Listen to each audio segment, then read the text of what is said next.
নমস্কার বন্ধুরা, ডলির রন্ধনশালায় সবাইকে স্বাগত। আর আজকে তোমাদের সাথে শেয়ার করব সজনে পাতা রান্নার দারুণ একটা রেসিপি। সজনে ডাঁটা, সজনে ফুল যেমন আমাদের অনেক রোগের হাত থেকে বাঁচায়, তেমনই কিন্তু সজনে পাতারও অনেক গুণাগুণ আছে। এখানে আমি দেখো কিছুটা সজনে পাতা নিয়েছি, আর সজনে পাতাগুলো আমি খুব ভালোভাবে প্রথমে এইভাবে বেছে রেডি করে নিয়েছি, আর খুব ভালোভাবে ধুয়ে পরিষ্কার করে নিয়েছি। আর এই সজনে পাতা দিয়েই দারুণ একটা ভিটামিনে ভরপুর একটা রেসিপি শেয়ার করব। আর এই রান্নার জন্য আমি এখানে কিছুটা মুসুর ডাল নিয়েছি। মুসুর ডালটাকে আমি প্রথমে জল দিয়ে খুব ভালোভাবে ধুয়ে নেব। আর এইভাবে জল পাল্টে আমি 3 থেকে 4 বার মুসুর ডালটাকে খুব ভালোভাবে ধুয়ে নেব। সজনে পাতার মধ্যেও যেমন প্রচুর ভিটামিন আছে, আর মুসুর ডালের মধ্যেও তেমনই প্রচুর ভিটামিন আছে। তাই আমি আজকে তোমাদের সজনে পাতা আর মুসুর ডাল দিয়ে একটা দারুণ রেসিপি শেয়ার করব। এদিকে আগে থেকেই আমি কড়াইয়ের মধ্যে কিছুটা পরিমাণ মতো জল গরম করতে বসিয়ে দিয়েছিলাম। এবার এই উষ্ণ গরম জলের মধ্যে আমি সমস্ত ধুয়ে রাখা মুসুর ডালগুলো দিয়ে দিলাম। এবার আমি মুসুর ডালটাকে খুব ভালোভাবে সিদ্ধ করে নেব।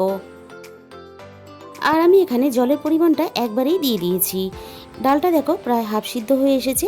এই সময় আমি এখানে দুটো চেরা কাঁচা লঙ্কা দিয়ে দিলাম।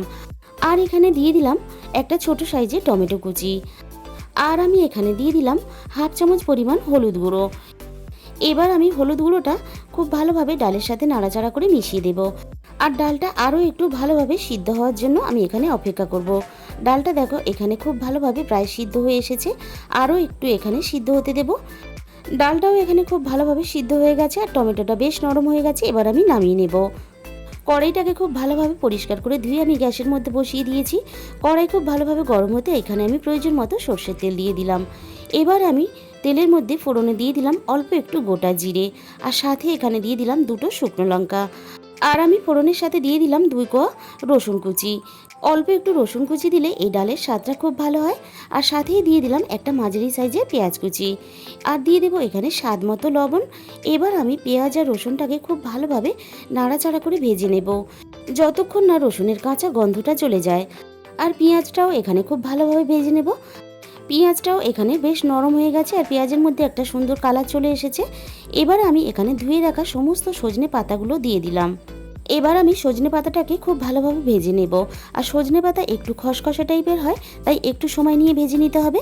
আর দেখো সজনে পাতা থেকে হালকা একটু জল ছাড়তে শুরু করে দিয়েছে, তাই কড়াইয়ের গায়ে এইভাবে একটু ছড়িয়ে দিয়ে আমি জলটাকে টানিয়ে নেব। জলটা দেখো অনেকটাই টেনে গেছে। এবার আমি সজনে পাতাটাকে খুব ভালোভাবে আবারও নাড়াচাড়া করে ভেজে নেব।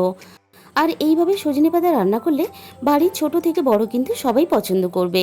সজনে পাতাটা আমার খুব ভালোভাবে ভাজা রেডি হয়ে গেছে। এর থেকে আমি আর বেশি ভাজবো না। এবার এই সজনে পাতার মধ্যে আমি সিদ্ধ করা মুসুর ডালটা দিয়ে দিলাম। এবার আমি ডালের সাথে সজনে পাতাটা খুব ভালোভাবে নাড়াচাড়া করে মিশিয়ে দেব। আর ডালের সাথে সজনে পাতাটা এখানে ফুটতে দিয়ে আমি সজনে পাতাটা আরও একটু নরম হতে দেব। এবারে আমি এখানে দিয়ে দিলাম স্বাদ মতো চিনি। সজনে পাতার মধ্যে একটা কষ্টা ভাব থাকে, অল্প একটু চিনি দিলে তাহলে সজনে পাতার কষ্টা ভাবটা কেটে যায়। আর সাথেই আমি এখানে দিয়ে দিলাম হাফ চামচের মতন জিরে গুঁড়ো। বন্ধুরা, তোমরা হয়তো সজনে পাতার অনেক রকমের রেসিপি বানিয়ে খেয়েছো, তবে একবার হলেও এইভাবে সজনে পাতা দিয়ে ডাল বানিয়ে খেয়ে দেখো, অসম্ভব টেস্টি হয়। আর বাড়ির বাচ্চারা তো একেবারেই সবজি বা কোনো শাক পাতা খেতে চায় না, এইভাবে ডাল রান্না করলে তারাও কিন্তু খেয়ে ফেলবে। ডালটা দেখো আমার এখানে রেডি হয়ে গেছে। এবার আমি নামিয়ে নেব গরম গরম ভাতের সাথে খাওয়ার জন্য। তাহলে আমাদের তৈরি হয়ে গেল দারুণ একটা সজনে পাতা দিয়ে ডাল রান্নার রেসিপি।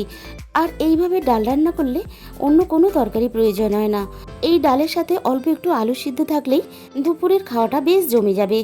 তাহলে বন্ধুরা, আজকের এই রেসিপিটা ভালো লাগলে অবশ্যই ভিডিওতে একটা লাইক করো, আর প্রচুর প্রচুর শেয়ার করো। আর রেসিপিটা কেমন লাগলো অবশ্যই কমেন্টের মাধ্যমে জানিও। আর যে সমস্ত বন্ধুরা এখনও পর্যন্ত আমার চ্যানেলটাকে সাবস্ক্রাইব করনি, অবশ্যই চ্যানেলটাকে সাবস্ক্রাইব করে পাশে থাকা বেল আইকনটা অল করে দিও, যাতে আমি কোনো নতুন রেসিপি আপলোড করলে সবার আগে তোমার কাছে পৌঁছায়। আর তোমাদের মূল্যবান সময় দিয়ে আমার এই রেসিপিটা দেখার জন্য তোমাদের সবাইকে অসংখ্য ধন্যবাদ।